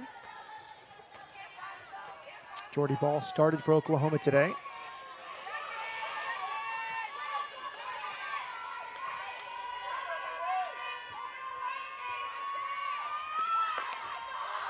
Pitches up high. Smaller scale upset. McNeese beat North Texas today. North Texas number 22.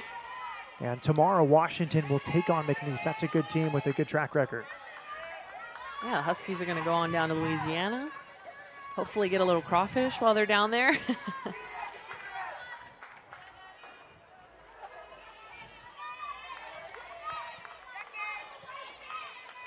2-0 the count for Fiedler.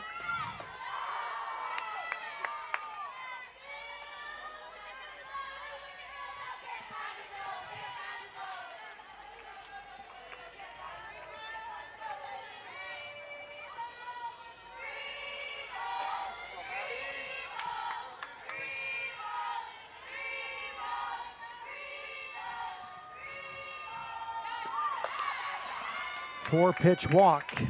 Boyd puts on Fiedler. This is where we start to see things change in the 2nd inning. There were 2 walks. Huskies able to kind of make something happen, whether it be getting hit by a pitch, a nice RBI single, something up the middle. Regardless, Two aboard for the Huskies. Only one out. Lacey Waldrop, the former National Player of the Year and All-American. Third season as the Houston pitching coach, out to the circle to speak with Matty Boyd. Just a little bit of a reset. I like that decision there by Waldrop. It's kind of refocus. It almost gets your pitcher back to center. Allows them to kind of reframe what they're thinking in their head, maybe getting a little worried. Adrenaline's shooting up, heart rate's racing. Center back down, do what you do every single day in the bullpen and practice. Big secondary lead, but no advancement from Hobson. Waldrop's former team, her alma mater, Florida State, beat Louisiana today, 10-2. A good matchup later today, number 12, Alabama and Florida State. Nightcap at the Clearwater tournament. I will definitely be tuning in.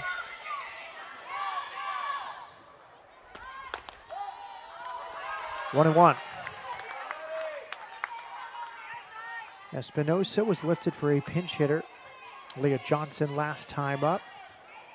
Espinosa reached on an error and scored in the second. She struck out her next plate appearance. Facing Boyd for the first time today here in the seventh. Right to Shaw. She steps on the bag. No throw to second. Two down as both base runners advance. It's a big out there for Boyd. And U of H, Shaw making a smart play, just making sure you get an out. You start to throw that ball around. The speed of these Huskies might run into some problems there. Just touches her base at first. They're one out away from getting out of this unscathed. Riley Holtorf stands in.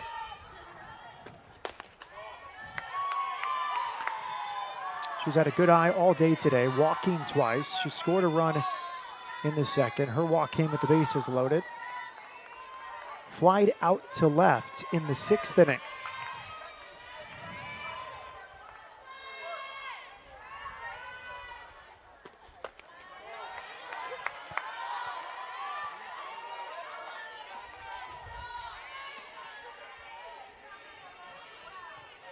Critical spot here to Boyd, trying to keep it a two-run deficit. Her Cougars in the bottom of the seventh have 7, 8, and 9 due up. L.A. Matthews, number 7 hitter Carden, was the pinch hitter in the 8-hole last time, and then Brooke Lorenzo is in the 9 position. Carden batted for Katie Ray Brown, who's back in a catcher on the defensive end.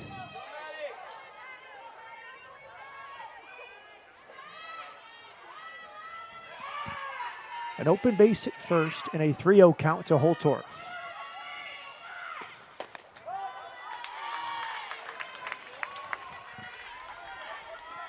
Boyd trying to fight back. Doesn't want to give her that free base.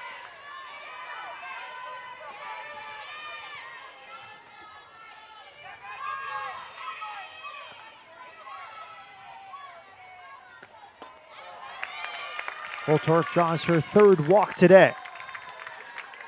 Not the worst thing in this situation, only because you bring up Brooklyn Carter, who is a slapper, wants to put the ball on the ground, and it opens up your opportunity for a force play at any base. If Holtorf isn't at first base, then you create a little bit of a more difficult situation, only having the force at first, so now opens it up for this defense.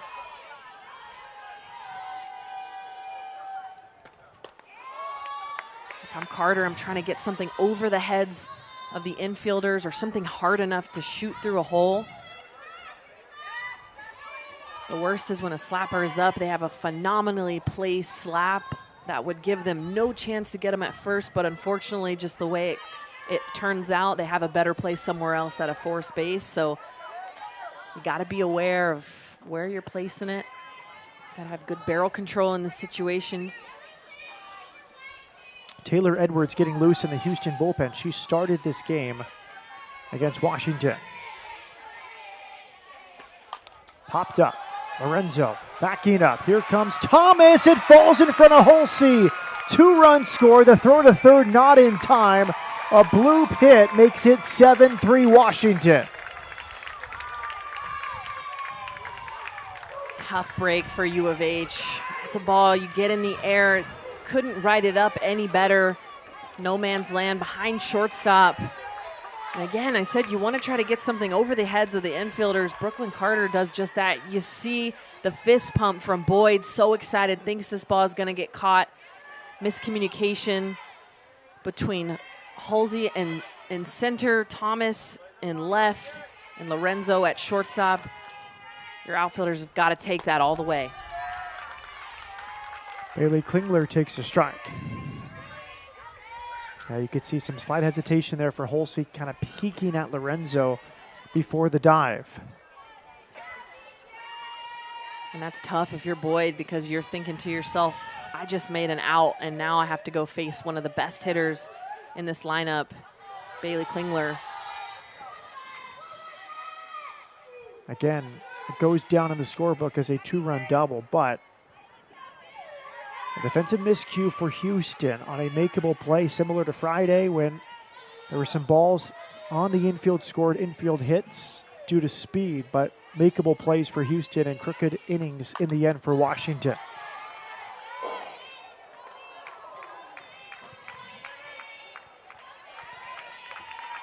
And for Washington, they're not milking Houston with single runs here and there. It's a 5 spot in the second, 2 in the 7th, similar on Friday. Crooked innings for the 6-3 win.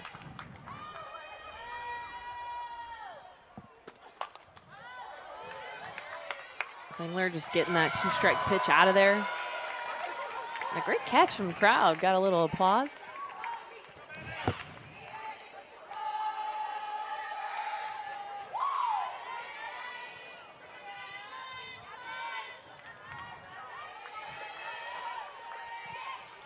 2-2. Into center.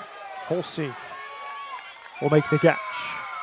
Washington adds to it lead, a bloop double off the bat of Brooklyn Carter. And now a 4-run deficit for Houston as we go to the home half of the 7th. As we start at the bottom of the 7th. Good crowd on hand at Cougar Softball Stadium. Great crowd and a beautiful day. Busy day. Houston baseball is taking on Cal across the street. Houston men's basketball, number 2 in the country, taking on Memphis down the street as well. And here, the final game of the Houston Classic. Been good softball all weekend. Morgan State impressed. Hofstra got its bats going today. Washington has been the dominant team. And looking for a perfect weekend. Washington's only lost this year by 1 run to Oklahoma last weekend. Houston had a chance there in the 6th. 3-run homer from Taria Coleman. Chance to do more damage, but Malin worked out of it. And now she strikes out Matthews. 7 strikeouts for Ruby Malin today. So impressive, especially after last inning. In the 6th, the Cougs able to get some momentum going. I thought she might get into a little trouble, get lifted, but then comes back, starts the inning off strong. Rise ball out of the zone, gets Matthews to chase. She's fired up. Emma Robertson will pinch hit here.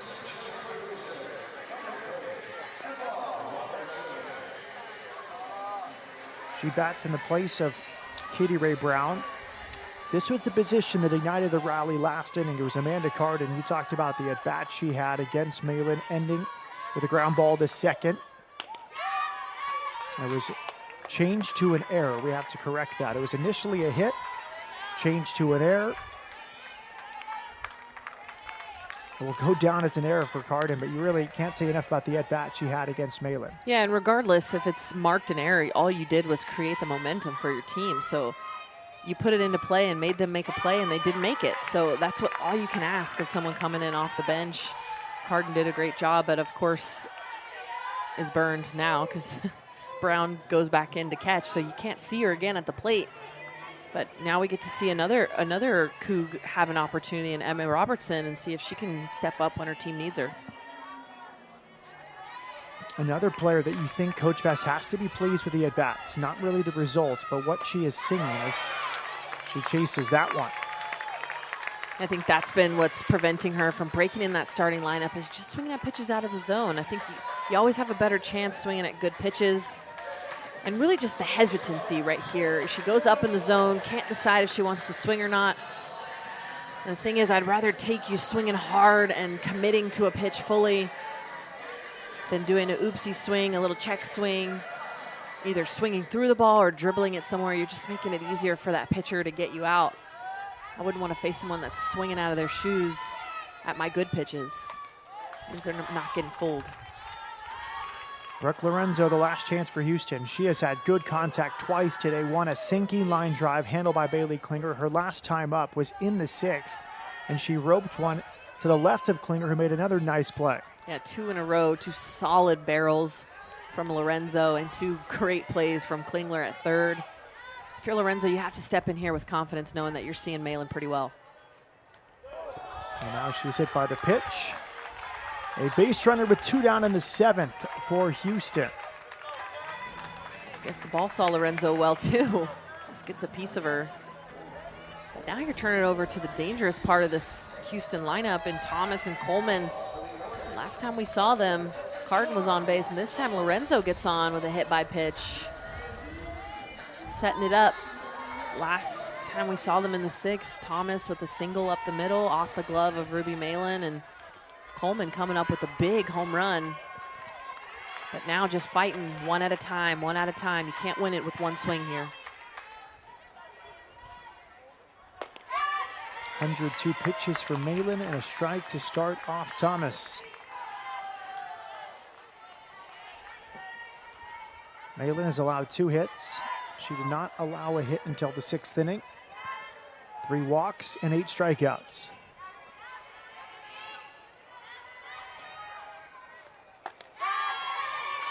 Oh, 0-2.